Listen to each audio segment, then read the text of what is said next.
All right. Joining me today is the leading tackler in the USFL, a member of the all USFL team, and in my own opinion, the man that should have won Defensive Player of the Year.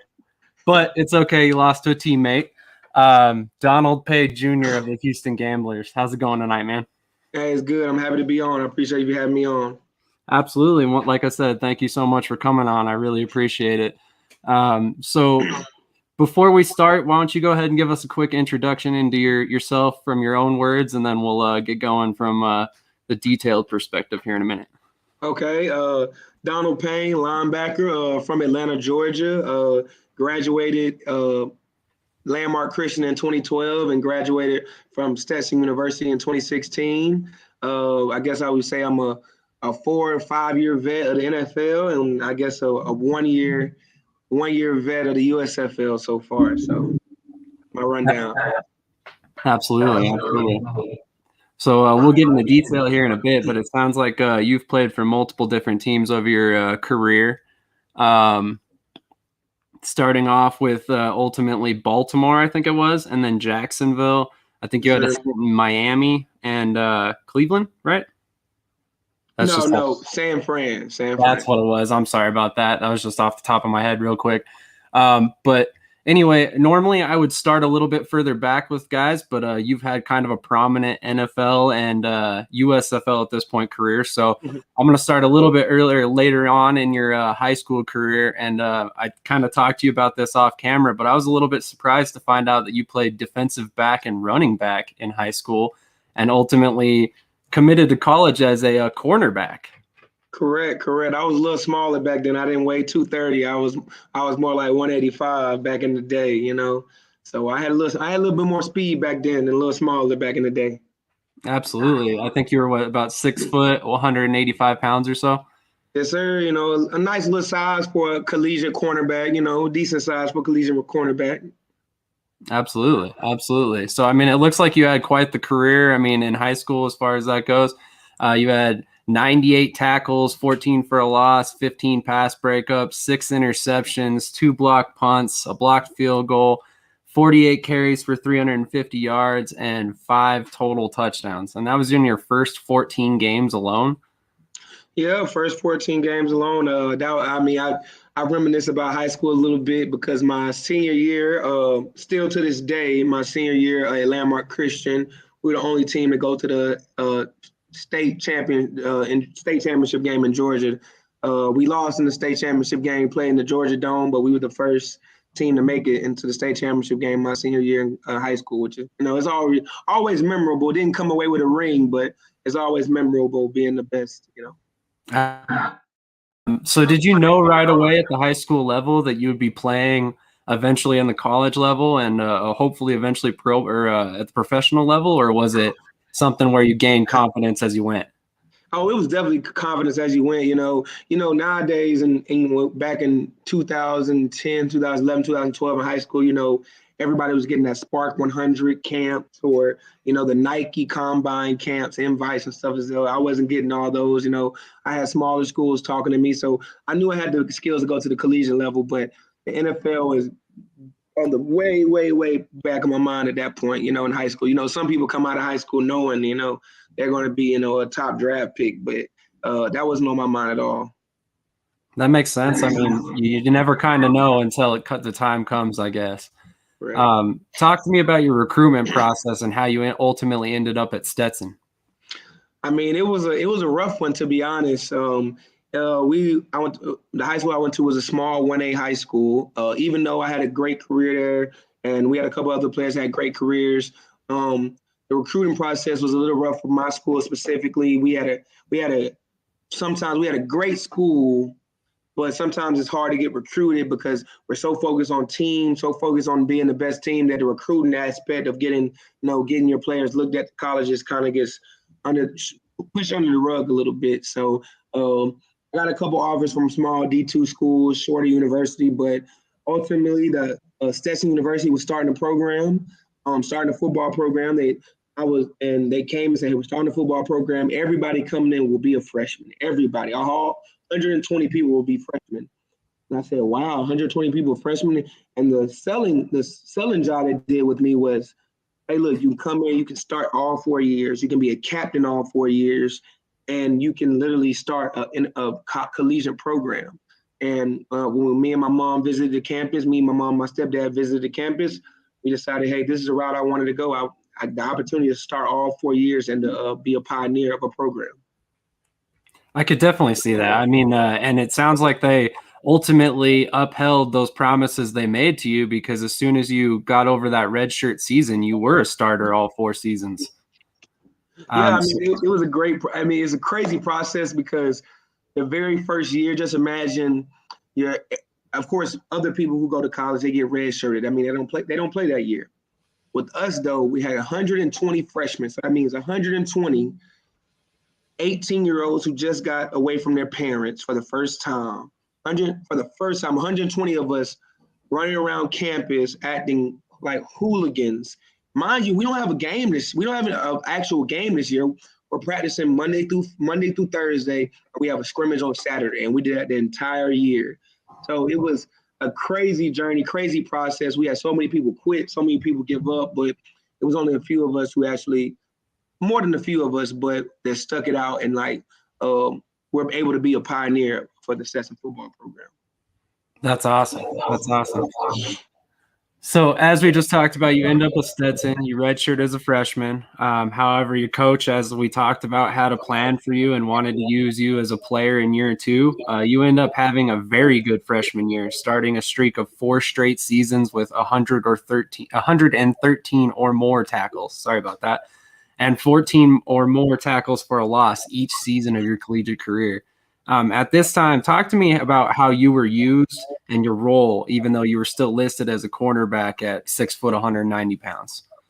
Well, as soon as I got to Stetson, our coach ran the 3-3-5. So in the 3-3-5, you got 3 down linemen, you got 3 linebackers, you got safeties and cornerbacks. But there's a thing in our system called a dog safety. So a dog safety is basically a safety. Imagine Cam Chancellor in the box. That's basically what I can think of. So you have to guard tight ends, you have to guard running backs, but you also have to play the deep half, or you also have to blitz a lot. So I was a dog safety in our system, and coach always said the dog safety in our system has to be the most athletic person on the field. So he has to be able to run and jump. He has to be able to take on line. He has to be able to guard wide receivers. So it's really a very unique position in our program, and it gave me the ability to do so many things. It gave me the ability to blitz. It gave me the ability to get interceptions. It gave me the ability to be in the box and make tackles 24/7. So I believe without that system, I might not be where I'm at today, because it gave me the tools to strengthen my parts of my game that you might not strengthen. If you're just a safety, you might not be able to do some things a dog safety can. If you're just a linebacker, you might not be able to do some things a dog safety does. So you get the best of both worlds. I was able to play deep safety. I was able to get to do so many things, which I think made it possible for me to win Defensive Player of the Year 3 times in a row. Like without that, without them putting me in that situation, I wouldn't have done it. Interesting. I thought they had gotten you in that role a little bit later. In fact, my next question was going to be that, you added 20 pounds or so in between your freshman, or I guess your redshirt freshman and your redshirt sophomore year. Is that when you really kind of started playing more of a linebacker role, or was it just kind of a transition that kind of happened over time? It transitioned from that very freshman year to that next year. When mind you, we got 120 freshmen coming in. Everybody's coming in at a position, but throughout that time, the coaches look at the players and say, "Hey, where are he going to suit us at? Where is he going to suit the needs of our team the best?"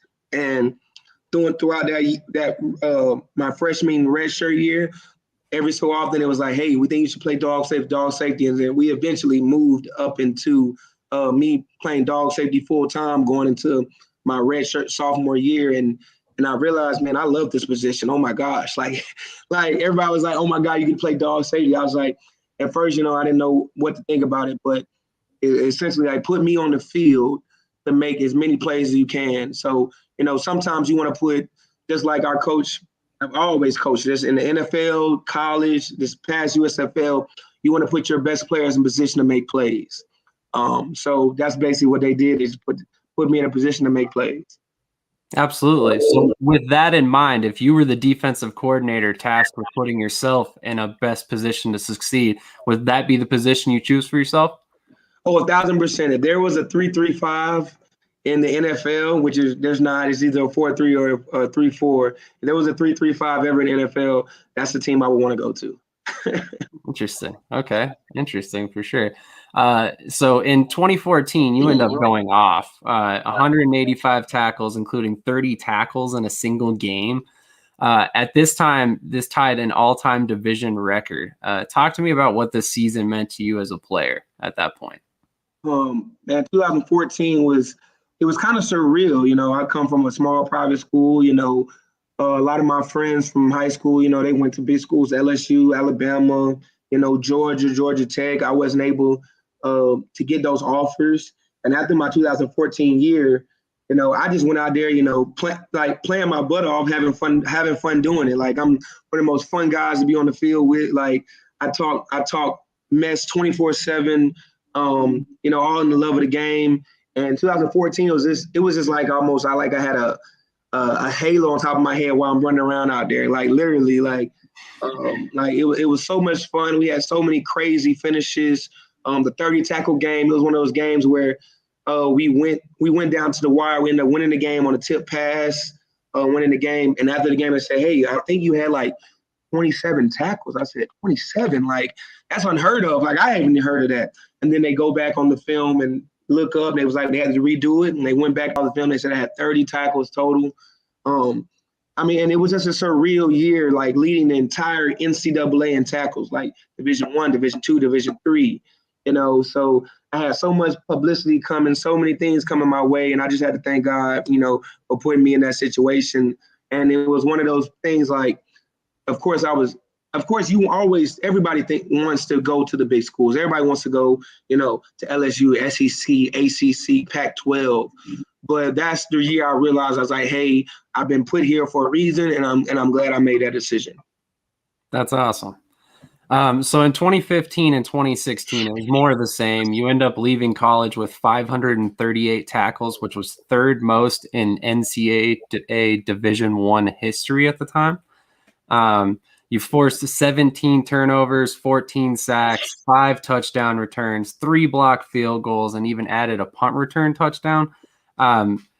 This just kind of blew my mind. I mean, like, seeing how much you affected the game. Like, I was always aware of the fact that you were a speedy linebacker and a guy that could affect the game in many ways defensively, but I just wasn't aware of the fact that you had affected the game as a punt returner, as a running back early on in your career. How do you feel like stuff like this? How did it affect you as a player today, as a linebacker? As a linebacker, especially as a middle linebacker, you're the quarterback of the defense, the quarterback of the defense. You have to know what everybody on the field is doing, including your own teammates. You have to know what the offense is doing completely as well. So being a part of so many different positions my entire career, becoming a linebacker, it gave me knowledge of what I have to deal with. It gave me knowledge of, I know what this running back's trying to do. I know what this wide receiver is trying to do. I know what the safety behind me, I know what gap he's filling, because if I feel this gap, he's coming down outside of me. So it just gave me a little bit of knowledge on what everybody around me is doing, because sometimes it's not how you can do it, not even how fast you can run to the ball, not how high you can jump. Sometimes it's about, hey, do you know what's going to happen next? If you know what the offense is going to do, hey, look, I can beat them to the ball. There's so many people, linebackers in my career that I've seen that, you know, they gotten a step slower. But guess what? They know what the offense is going to do. So guess what? They might have a step slower, but they get into the ball before, you know, just as they did when they were younger, you know. So I think it just gave me a little bit more knowledge about the game, and it kind of helped me see the game as a big picture. And, you know, I think one day, you know, whenever, you know, God says, you know, to hang them up, that I would love to be a coach one day. Absolutely. Absolutely. I could totally see you as a coach somewhere. That would be a lot of fun to watch. So you had quite the decorated career in college, as we just spoke about. At the time, what were you hearing about your NFL draft stock? Um, Going into my senior year, my coach basically sat down with me and said, "Hey, look, we don't know if you're going to be fast enough to be a safety. We don't know if you're going to be big enough to be a linebacker. We don't know. You might be that little hybrid person." My coach, Kwaki Thomas, he's a cornerback. He played for the Jacksonville Jaguars for a while. He had a 9-year career, and he basically sat down with me before my senior year and said, "Hey, look, if you're going to stick in the league, not just get a taste of it. If you're going to stick in the league, you're going to need to learn how to play special teams. And special teams is going to be a big thing because special teams is a lot of big, strong, fast people running around in the NFL. That's what special teams is. Big, fast, and strong linebackers or DNs or tight ends or fullbacks or running backs or wide receivers who are big, tall, and fast running around. And he basically said that in order for me to get a staple in the NFL, I would need to play special teams. And so my senior year, I literally played, the same amount of defensive snaps, but I made sure that coaches made sure I was on kickoff, I was on kickoff return, I was on punt, I was on punt return, I was out there blocking kicks. He made sure I was on every special team, so it would give the NFL scouts, hey, not only can he play defense, but he can be a factor in special teams. So yeah, going into that definitely upped my draft stock a little bit, and going into it, my agent had said, I have about a 60, 65, 70, 60 or 70% chance of getting drafted. Which is above 50%, So going into it, I was like, hey, man, it could be a possibility. Absolutely. I could definitely see how that goes. I mean, it's kind of hard from an agent's perspective to know exactly how everything's going to fall. I mean, there's something like 3,000 players that declare every season.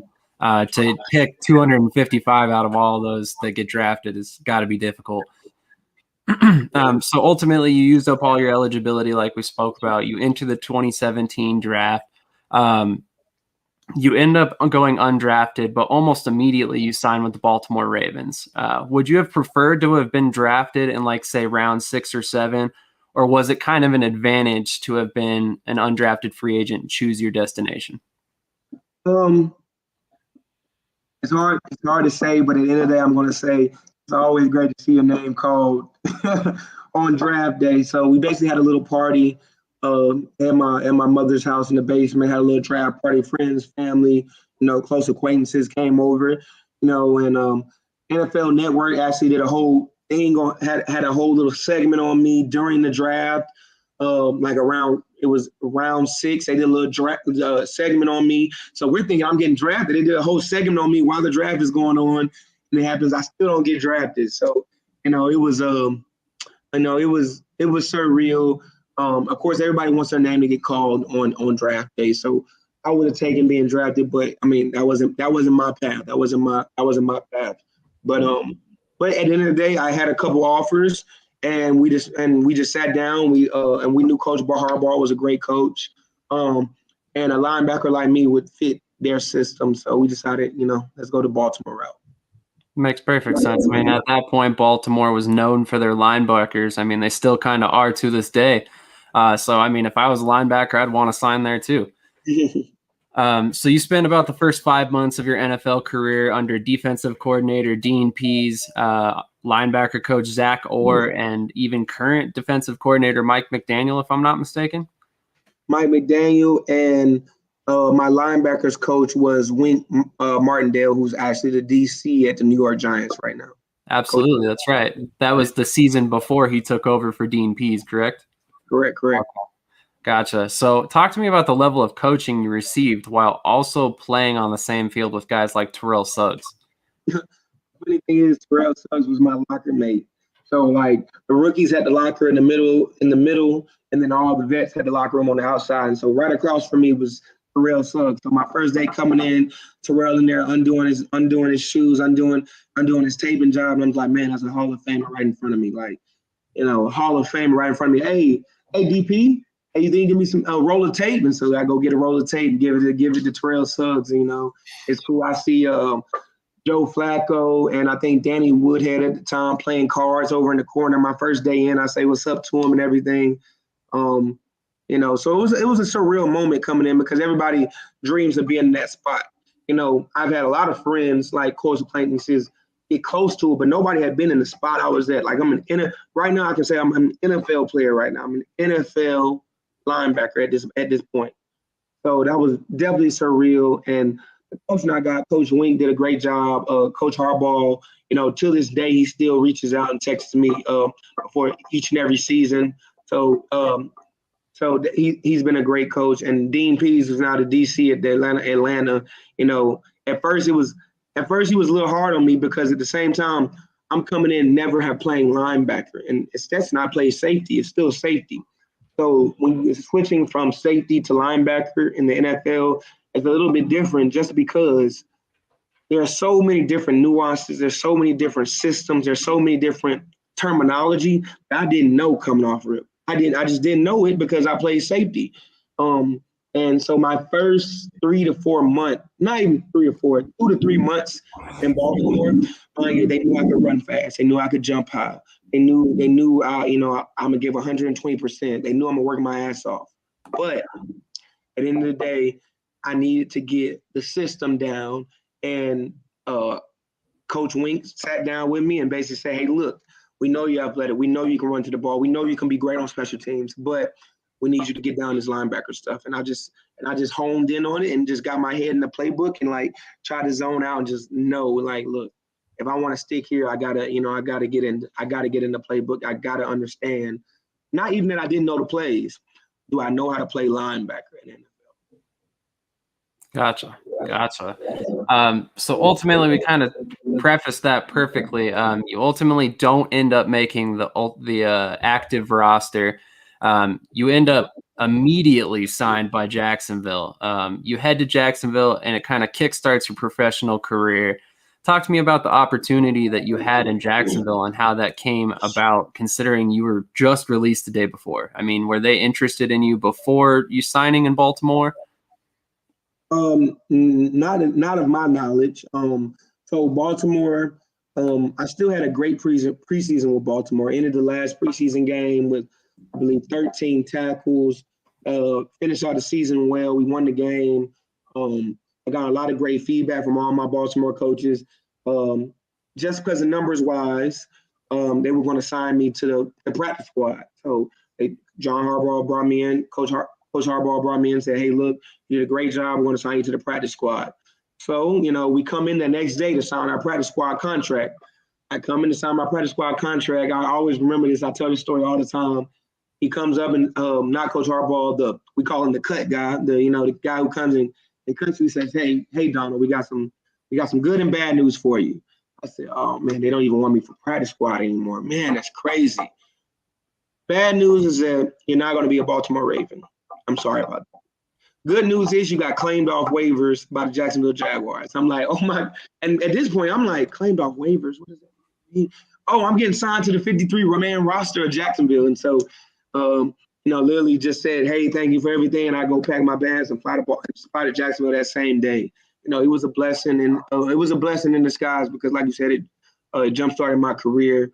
And it gave me an opportunity to play off the jump. And so it was surreal feeling just because I'm thinking, oh my gosh, practice squad. Okay, I guess that's good. That's cool. And going from that to being on their week one roster. That's awesome. Talk about a turnaround that quick. So during your first season in Jacksonville, you end up showcasing your ability on special teams, racking up 16 tackles on the special teams unit, and your team advances all the way to the AFC Championship game. Talk to me about how you felt at the time about your role on your team and your ability as a team to compete long term. It was crazy because our defense that year statistically was the second best defense of all time, minus the only other team that was statistically better than the 2017 Jaguars defense was either the 85 or 84 Bears. I don't remember which one it was. And it was surreal because I was on the defense with so many great players. We got Jalen Ramsey, Yannick Ngakoue, we got Calais Campbell, we got Dante Fowler, we got AJ Bouye, we got Miles Jack, we got Paul Plusnowski, we got Telvin Smith, we got Barry Church, we got Tashawn Gibson. We had so many great players on that defense. And so me coming in there, I knew my role. And I knew my role coming in. And I just put my head and I owned in on it. I knew I wasn't going to get any defensive reps my first year. I got 3 defensive reps the entire week 1, but I knew that special teams is my calling. It's perfect for a person like me. I'm fast. I'm strong. I'm strong, and I can get to the ball. That's what special teams is made for. So I just knew that it was going to be my honed in, and it was crazy around the facility and everything. Everybody knew me. Hey, that's the special teams ace. That's our special teams guy. So walking around the facility and walking around seeing people like out in Jacksonville, like I might not be the starter on defense. Might not be the Miles Jack or the Telvin Smith or the Yannick Ngakoue, Calais Campbell, but hey, I'm Donald Payne, our special teams guy, like the special teams guy for the Jacksonville Jaguars in my rookie year. So that was definitely dope. That's awesome. What a way to start a career. So you end up spending a total of 3 seasons in Jacksonville. Ultimately, you are let go before the 2019 season and land back in Baltimore, only for them to release you like days later. Were you developing a chip on your shoulder over the next month before you got signed again by Jacksonville? Oh, 1,000%. It just didn't. It didn't make. I had an injury. I had an injury with my foot, unfortunately, and it kind of snowballed. That I had to go back to Baltimore. I think I had a decent. I ended up blocking a punt my last preseason game in Baltimore in 2019. Ultimately, didn't stick, and I'm just like, man, there's nobody as a linebacker position I think can do exactly what I can do. So of course I had a chip on that shoulder for the month. I was sitting at home like, man, like I'm a great special teams player and I can play defense. Why am I sitting at home? Who's going to be willing to bring me in and like let me showcase that not only I can play special teams, but I can play defense too. So of course every player has that small chip on their shoulder. But I feel like mine was warranted a lot. So I was ready for anybody who brought me in was going to get the full me, 1,000% me. Well, I mean, you prefaced this next question perfectly then, because you end up re-signing with Jacksonville. You play in 9 games. You rack up 59 tackles, a sack, and a pass deflection, a fumble recovery. I mean, was that a culmination of everything that you had kind of been through over the past year or so? Yeah, I believe so, and it's also about God's timing, so to speak, as well. I'm at home, I'm chilling. Who's going to bring me in? Couple teams are talking. Jacksonville wants to bring me in. They want to bring me in and still work me out. Okay, sure. I've been here all year. My first game is in London. I get to go. My first game back in Jacksonville. I'm flying to London in 3 days, and we go to London and we have a ball. And we end up winning. I think we end up losing that game, but yeah, it was just a culmination of everything, and then timing. I come in being a special teams ace. I get a fumble recovery. I get some big hits on special teams, and then with 6 games to go in the year, one of our linebackers goes down for the year. Miles Jack gets hurt for the year. Hey, Donald, you got to go in here and start the next 5 games. Wait, I get to start. So 2 months ago, I'm sitting at the house, just like everybody else who's watching football, sitting at the house. A month later, I'm starting in NFL games. I'm never starting NFL games in my career. So it was truly perfect timing for what I needed to do. That's amazing. That's amazing. So after the 2019 season, ultimately the Jaguars let you walk again. Did you see this coming ahead of time, given the way they handled you the season prior? I did not. So my 3-year contract was up. So they had to essentially bring me back on a 1-year deal. Either they can let me walk, or release me. Either they can let me walk, or they can sign me to a new deal. Mind you, they knew going into that summer I was going to need foot surgery on my other foot. I've had 2 foot surgeries, one on both feet. I knew going into that off season I would need new foot surgery. Mind you, my other one's perfectly fine. I'm ready to go. It's going to be a quick surgery. I'll be ready to go when OTAs and everything comes up and they decide to let me walk. Even though I felt like I did a good enough job winning 2 games as a starter, leading the team in tackles during that time, leading the NFL in tackles for those 5 weeks. you would think, they would keep me around, but I have no hard feelings for them because jumpstart my career. I just felt like, of course I would have got a 1 year minimum deal or something that would keep me home in Jacksonville, which essentially didn't happen. But I have no hard feelings because I was given the opportunity by those coaches to start. Absolutely. Which, I mean, can't ask for much more than that in the NFL at this point. So this marks the start of a journeyman-like stint in the NFL in which you had stops with Washington, Miami, and San Francisco, like we spoke about earlier. Are there any of these stops that stick out where you thought you made the team but ended up being let go anyway? In Washington, they ended up bringing me in. I didn't do no workout for them. They signed me to a good 1 year deal. In 2020, the COVID situation happened where there was no preseason game. So after my foot surgery, I was not able to portray my skills. In practice, you only do so much. You only hit so much. We had no preseason game, so there's only so much you can show during practice. I wanted to show other teams around the league, I'm healthy, I'm ready to go, so other teams can claim me off waivers or claim me or something such as that. So I wasn't able to get that in Washington, and I was at Washington half the year on the practice squad, and I thought I was portraying to them that I'm the same Donald Payne that was top 3 in special teams tackles my rookie year, who led the league in tackles while he was starting. I thought I gave them enough, but it's just not the route they wanted to take. They ended up releasing me. I ended up getting picked up by Miami right after that, like literally the week after that. A COVID situation happened with linemen where all the linemen got COVID, and I was the last one in. I was the last one in, so it's almost like a last one in, first man out mentality, basically. Hey, you're the last person we signed. We do like you as a player, but we do have 5 O-linemen with COVID. We have to bring in a lot of O-linemen, so I was one of the guys that had to be let go in that situation. And then the rest of 2020, I was at home, waiting for a workout call, unfortunately. And then this past NFL season, 2021, I was brought in by San Fran, killed my workout with them, got to play in one preseason game, and then a couple injuries happened, and I was let go again. So it's been definitely been a journey this past year and a half, and from the end of 2020 to 2021. Just going back and forth, seeing where I'm going next, wondering where I'll be. Just because I was stapled with Jacksonville for 3 years straight, I didn't know what it felt like to be a journeyman.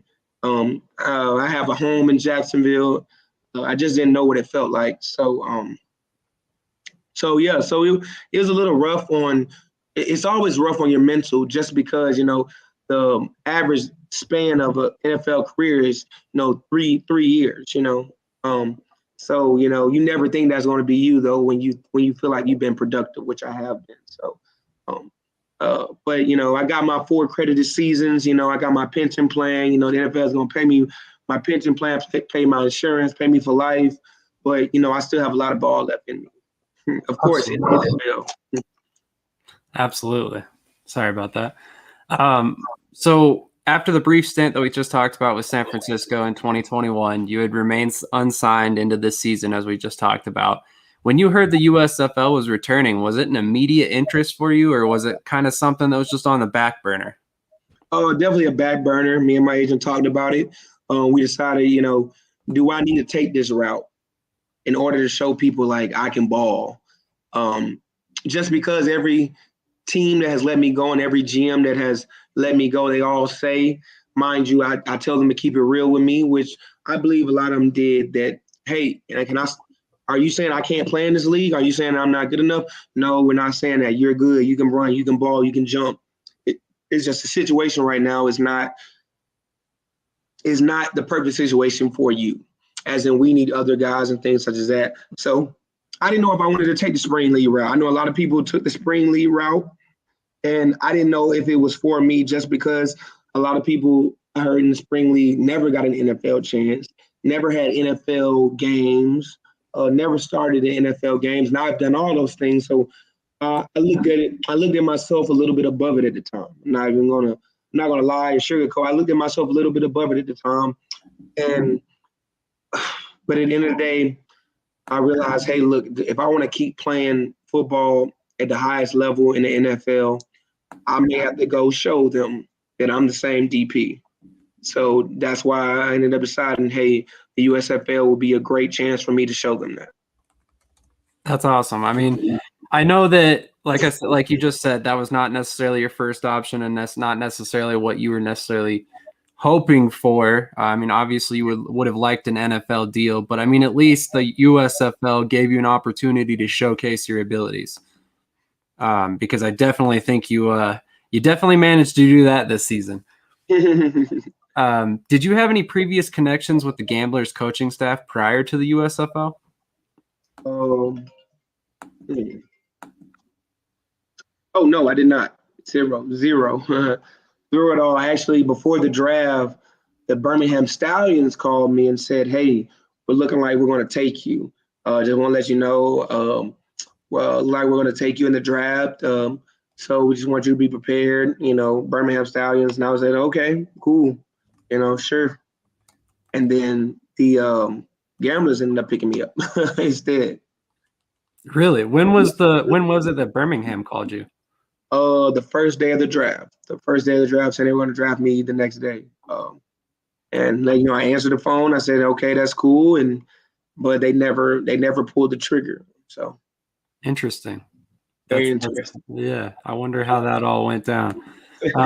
So take me behind the scenes a bit. Prior to draft night, did you know that the Gamblers had interest in you, or was it kind of like the NFL in which you find out a couple minutes before being selected that you're ultimately going to be their pick? 0% that I knew that I was going to be picked by the Gamblers. Actually, no coach or player or personnel got called me before I was drafted. I saw I was drafted on Twitter, and then somebody called me. Wow. Yeah. Interesting. Huh. Well, I mean, that's kind of an odd situation to find yourself in, I imagine. I mean, at that point, I didn't know what was happening. I was like, did I not get drafted? Like, at first, I was like, am I going crazy right now? Did I not get drafted in the USFL draft? And then I seen the tweet saying I got drafted by the Gamblers. I think it was a video of Kevin Sumlin, Coach Sumlin, drafting me, and I was like, oh, well, I got drafted by the Gamblers. Okay, cool. That's crazy. So you end up being drafted in the third round of the linebacker portion of the draft class. Did this again kind of reignite your desire to prove everyone wrong, given that you obviously showed that you're one of the best linebackers in the league? I mean, my agent thought I would be the first linebacker taken just because every linebacker in the league, I had the most NFL experience, I had the most games played, I had the most starts, I had the most production. But so it was kind of weird that I fell so low, but I realized after showing up that knew I was going to get drafted, but a lot of the coaches from the USFL have been in other spring leagues, just like the AAF or XFL, and they ended up drafting their guys that they played with them in other leagues in the AAF or XFL. So that's how they picked them, basically. So yeah, that's why it was a little strange to me, but I understood why a lot of them picked their same guys who was in other spring leagues. That makes perfect sense. I mean, we saw that very heavily. I mean, you see all the Philadelphia gear behind me. The Yeah. Stars did that heavier than any other team in the draft. I think they picked like 17 players that had played for Andrews at some point or another. So this season, you as an individual got off to a fast start despite your team not doing the same. I think you started off with 30 tackles combined in the first 2 weeks alone, if I'm not mistaken. Steve, it was 34, 19 plus 15. So yeah, 34. Oh, really? I shortchanged you. I'm sorry about that. I thought I had it over a little bit. Your name was all over Twitter for those first 2 weeks. Everybody was talking about Donald Payne, but neither game you were given the DPOW award, the Defensive Player of the Week award. You would have, however, go on to win it twice in Week 7 and Week 10. Were those your first awards you had won at the professional level? Yeah, those would be considered my first awards won at a professional level. Now that I'm thinking about it, yeah. So I mean, Interesting. it's kind of surreal. I actually have the shoes over there. The shoes they give us, the Player of the Week shoes. I've actually got the second pair hasn't come in yet because they're custom made by Nike. With my first pair over there over there on my little nightstand. That's awesome. I didn't know they gave out custom Nikes for Defensive Yeah, Player of the Week. would you like me to get them? I am actually kind of slightly curious. Right here. Thanks, man.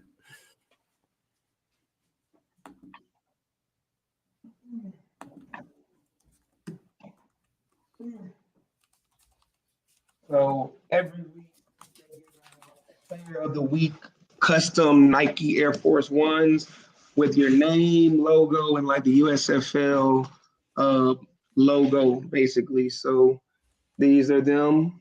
Oh, wow. Let me get a camera, my number, and That then is on the so opposite cool. side they have your name with your position. That is so awesome. So yeah, I get to get two pair. So I got the other pair coming in since I won it twice. But yeah, actually a pretty good, gift you can put up on a nightstand or put it in your man cave or something along those lines. Absolutely. Absolutely. Pretty nice. Yeah, not too shabby. Not too shabby. I Yeah, won't be wearing them, but not too shabby. absolutely. Out of curiosity, did you guys get anything for the all USFL team nominations? They are talking about sending us plaques later on. Awesome. Okay. Yeah, so Cool. So for anyone who watched the USFL, they saw the talent that you guys had on both sides of the ball, whether it was on defense with you, Reggie Northrup, Chris Odom, or Will Likely, or on offense with Mark Thompson, Brandon Barnes, Kenji Bahar, Clayton Thorson. You guys get off to a good start winning your first game, and then it went on kind of a bizarre stretch of games where you ended up losing the next 7, but 3 of those games you lost by 1 point alone. I mean, how frustrating was this as a player during that stretch? Something I've never been part of ever. I don't think, well, actually, technically, nobody's ever been a part of. Coach Sumlin would talk about it every time. We lost on the last play of the game 4 times in a row. We lost in the last 2 minutes 6 times in a row. It just doesn't happen. It literally doesn't happen in professional football where you lose on the last play of the game so many times in a row. Because the most weird thing was that we were leading at halftime and all those. We're the only team that led at halftime for 9 out of the 10 games. We only didn't lead at halftime one game all season. One game all season. We led at halftime the entire season. So, when you're losing, you go into halftime, you try to do adjustments, and you do adjustments. And in pro football, you do adjustments. When you're losing, or if things are going right, you say we're going to continue doing the same things. Maybe make a few tweaks, but nothing major. So it would be weird going into halftime. Maybe let's say after the third game we've lost in the last play of the game, we go into halftime leading by 10 points. We can't yell and cuss at each other or get mad at each other. We're winning. We should be in a happy mood. We should be like, hey, let's continue doing what we're doing. And so it was just so weird. It was a weird phenomenon. Like truly was a weird phenomenon going on. I can always say I've been on a part of the team that lost in the last play of the game so many times. Like it's ridiculous. Like I think our defense coordinator, Coach Tim Lewis, said during that span, the whole year, that we were the top watched USFL team throughout majority of the season because the fans knew our game would always come down to the wire. I believe it. I believe it. And honestly, I think your record is not indicative of how much talent you guys had or where you should have been. I think prior to the season, I had you ranked as the 4th team in the USFL, if I'm not mistaken, 4th or 5th, somewhere around there. And granted, that was just preseason power rankings, but I mean, there was a lot of NFL talent on that squad. I mean, Mark Thompson, former Baltimore Raven as well. I mean, there's a bunch of guys on that squad that it blew my mind to see that happen throughout the season. And you'll probably get a little bit of a laugh out of this. I kind of compared you guys to the Los Angeles Chargers because they had that one stretch a couple years ago where they seemed to lose at the last second of the game all the time. But yeah, I mean, either way, it's got to be frustrating from a player because you guys, I mean, you had so many different players make that all USFL squad that, I mean, it just goes to show how much talent you had on that team. Oh, 1,000%, 1,000%. But ultimately, in week 9, all of your talent was showcased the way many fans expected from the beginning of the season. You ended up defeating the previously undefeated Birmingham Stallions. So you went from a 1-7 team that kept having luck fall the wrong way to a 2-7 team having just defeated the eventual champions of the league. So talk to me about how this felt for you at that time. We knew going into the game, look, everybody, I think it was the largest, I don't bet, so what do you call it? Spread. The largest spread in the entire season was our game. It had us at 13.5. Mind you, I don't know what Vegas was thinking because we never get blown out. We always lose on the last play. We always lose about 1 point, 2 points, 3 points. So I don't know why they thought Birmingham would beat us by over 13. Mine is they beat us by 5 points the first time they beat us. So I don't know. Vegas was dumb with that decision because we never get blown out. That's just not us. But to each his own. But we knew going into it that we're 1-7. We're not making the playoffs. I want to leave. We all want to leave here with something good in our mouth. We want to leave with a good taste in our mouth. Birmingham be walking. We always talk about Birmingham walks around the hotel because we all have meetings in the same hotel. We all have workout in the same hotel. Birmingham walks around with this big old chest, like they're big and bad and everything else. And I mean, especially my guys on the defense side of the ball, we're the best defense in the league. Like, we had the most players on the all USFL team from our defense. Like who are y'all to say? Like, we're like who are y'all to think y'all the best? Like, congratulations, y'all have the best record. Hey, look, I used to tell them, we can't play offense, but we sure not gonna let y'all beat us because we play defense. So, yeah, it was a surreal game. You know, and it was the last game in Protect the Stadium because the next game we played Legion. So last game in Protect the Stadium for the Birmingham Stallions. So, you know, the fans have it packed out. You know, people are talking mess, chirping back and forth. But in the game, like, we knew, like, we were better than our record. You know, it wasn't David beating Goliath. I know to everybody else it was David beating Goliath. To be honest, it was Goliath versus another Goliath, and we came out victorious. That's all it was. You know? I mean, it might have shocked some people, you know, but we didn't think it shocked us. We were happy, of course, we won it, but it didn't shock us. You know, we knew we were the best team on that field that night, and if we were given another chance of course you never get a second chance for how you did in the beginning of the season, but if we were given a second chance, we knew we could easily be in the playoffs. Agreed. And I would say that anybody who was shocked by that game or shocked by you guys winning was probably not paying attention all season, because if I'm not mistaken, you only get lost 2 games by double digits all season long, correct? Correct. And we lost 2 games by double digits, and one of them was against Tampa, and another one was against Philadelphia. Mind you, the Philadelphia game, we're leading 33-24 with 11 minutes to go in the fourth quarter. We're up by 9 points with 11 minutes to go, and we Clayton Thorson ended up getting hurt, and Kenji, you know, he's my dog. He came in not getting any snaps basically all season, having to try to lead us back. So it was just an unfortunate situation with that game. But, you know, like I said, if you look at our record, everybody says, oh, look at the record, they must suck because they're 1-7. But at the end of the day, it's like, if you pay attention to the games, everybody in the league knows we didn't suck. Everybody in the league, when we walk around, knew we weren't bad. We didn't have bad players. It's not that we were the bad news bears. We just had some unfortunate luck, you know. 100%, 100%. And I'm willing to bet that we have plenty of Houston Gamblers fans watching right now and eventually watching this later on that completely agree that you guys had the best defense in the league. And if you do agree, go ahead and hit that like button for me because we'd like to pass this around to everybody and show Donald how much we all support him. But anyway, you prefaced this pretty well. So Kenji Bahar gets hurt in the Philadelphia game. Talk to me about the difference in leadership that Clayton Thorson and Kenji Bahar brought to the table.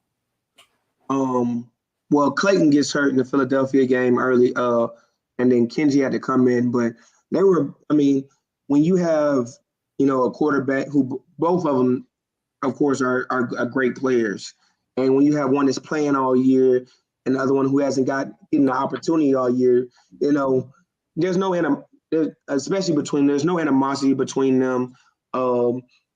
But when Clayton's been our leader all year, he was leading the league in touchdown and passing touchdowns at this point in the season.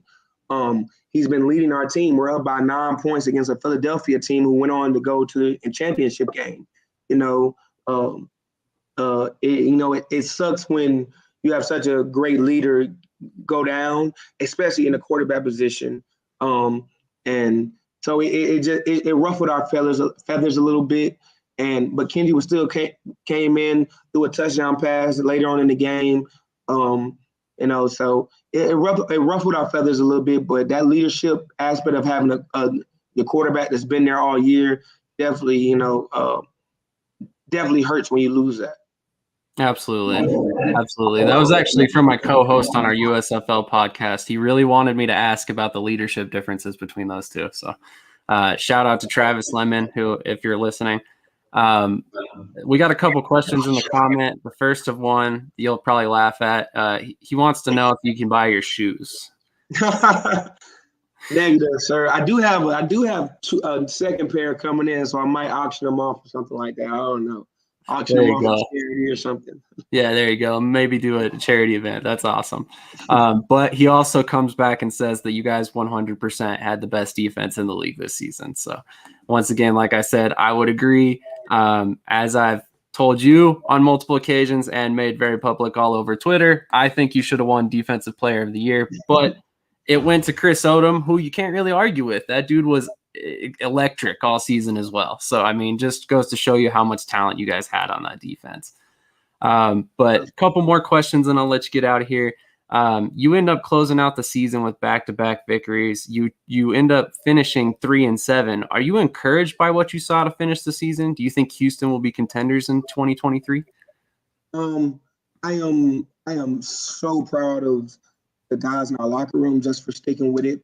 Just because, like I said, this is my first spring league, so I don't. In NFL, you're playing for a new contract. You're playing, not to get cut next year. You're playing, on super national television. You're playing for the coaches. So even when you have a sucky season, when you go out there in the NFL, like they don't care. Like you better give it all. But when I was talking to some guys who've been in the spring league, when you've already had a down season and these games don't really matter, they don't even count. Of course you have the win bonus, but it's not drastic. It's like I know a lot of people, they were saying throw in the towel. And one thing I made sure of as, the middle linebacker, that we didn't throw in the towel. Like, I don't care that we're not going to playoffs. I don't care that. I told them, hey, look, a lot of people on this team want to get a look at the second level. I was telling them all, like, because everybody looked at me, not everybody looked at me as that, but I'm saying I've been in the trenches. I've got 4 years credit. I've been in the NFL, not just in the camp. I played over 30 games in the NFL, playoff games as well.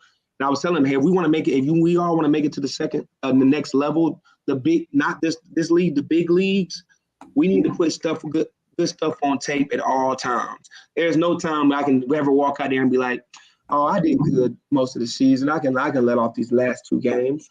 There's no such thing as that in the big league. So I was making sure that everybody who stepped on that field just knew that we're going out here to win. We're not going out here to play around and just have our summer vacation. We want to make sure that everybody knew around the league that we had some bad luck on us, but we were one of the best teams best teams in the league, and I had to make sure after every single game, especially after the last game, that I let them know that we are the best defense in the league. No matter what New Orleans said, no matter what Birmingham said, no matter what anybody said, that showcase we're the best defense in the league.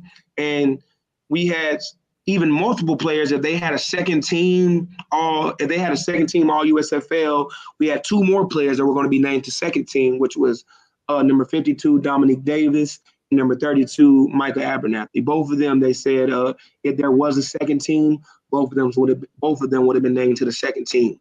So essentially, that's 5 players from one defense making it into all USFL teams, and you just don't. I mean, what more can you say about that? Agreed wholeheartedly. Like I said, it's one of the most talented teams in the league by far. So I'm going to leave you with a couple more questions. Like I said, first of all, have you been contacted by any NFL teams yet to set up workouts? I'm going to leave that to my agent. My agent is doing all that due diligence. But of course, we've had calls, we've had talks, we've had, conversations. A lot of the teams are getting back in the office. They get back in the office after before. They're still in the office more than some of them are getting in the office now, but a lot of them get in the office after 4th of July weekend. 4th of July week, so, we've gotten, calls and conversations. I know it's something's coming on down the line, but I just want to keep it hush until it clicks, Absolutely. I'll have to bother you for that information when we get closer to that day. So if you don't receive any NFL offers, which I find highly unlikely given what you just said and my own assumptions, what are you looking for in terms of like a long-term career? I mean, would you be okay with playing in the USFL for the rest of your career as the face of the Houston Gamblers? I joined this league for one specific reason. That was to get back to the NFL. That was everybody playing had their why. Everybody had their plan. Some people wanted to be in a professional football league. Some people wanted, to earn the money we were earning. Some people wanted to maybe get a shot at the NFL. I joined this league for one specific reason only, and that's to get back in the NFL. And it's not to get to a camp, because I've been in camps. Like, camp is cool. Like, my goal is to be on a 53-man roster once again, to play in a regular season NFL game again. And if it wasn't that, then I didn't do what I was supposed to do in this situation. So I always say I speak it into existence. So I'm speaking it into existence right now.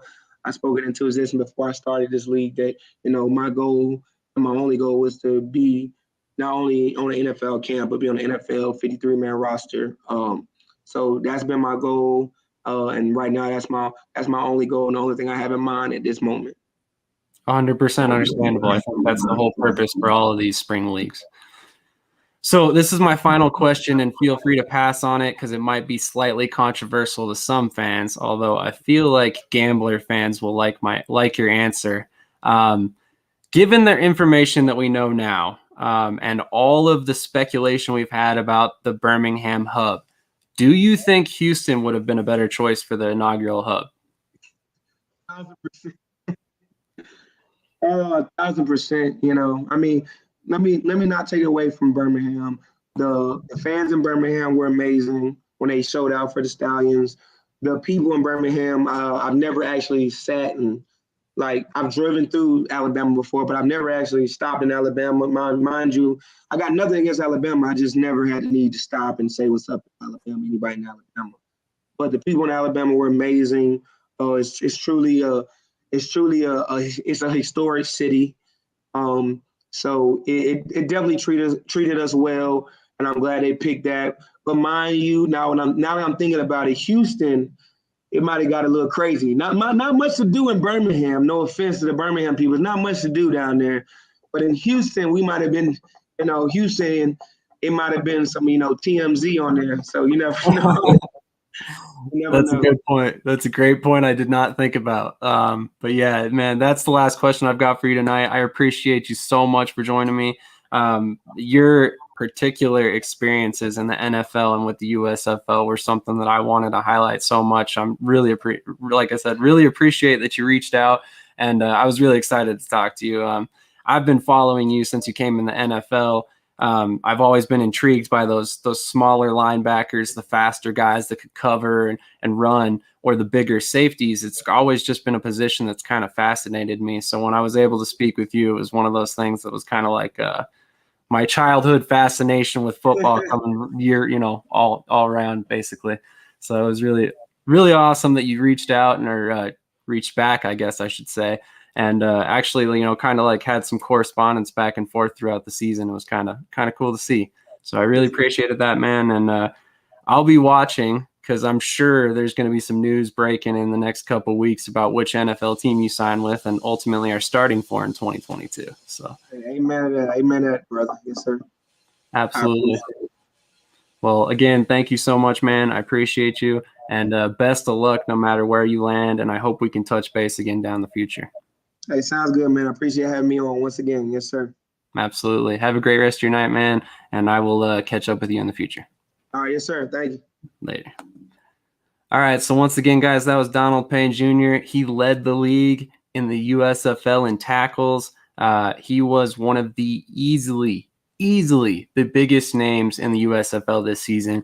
As you just heard him, his goal is to be back in the NFL, and with good reason. This guy is an unbelievable athlete, an unbelievable linebacker, and he wouldn't be an all USFL linebacker. He wouldn't have produced 117 tackles in only 10 games if he wasn't an amazing player. So I, for one, have always been a fan of his. I am not blowing smoke. I'm not trying to grease him up or anything like that. I literally have been following him since he came into the NFL. I was kind of shocked when he didn't get drafted, but at the time that he was drafted, that position that he plays, that rover linebacker position, kind of like hybrid safety linebacker, it didn't really come into vogue until a couple seasons afterward. And I think had he been drafted maybe 3 to 4 years later, he probably would have been selected. But it's ultimately one of those situations where things happen.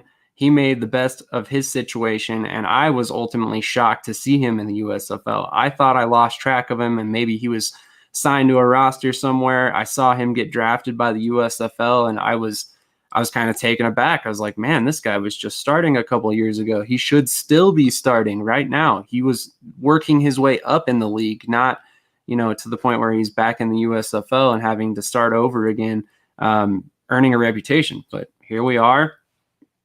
Ultimately, he has an amazing season in the USFL, and you heard it here. I mean, he's probably got some NFL offers coming his way here shortly, so hopefully we can bring him back down the line and we can talk about which NFL team he's landed with.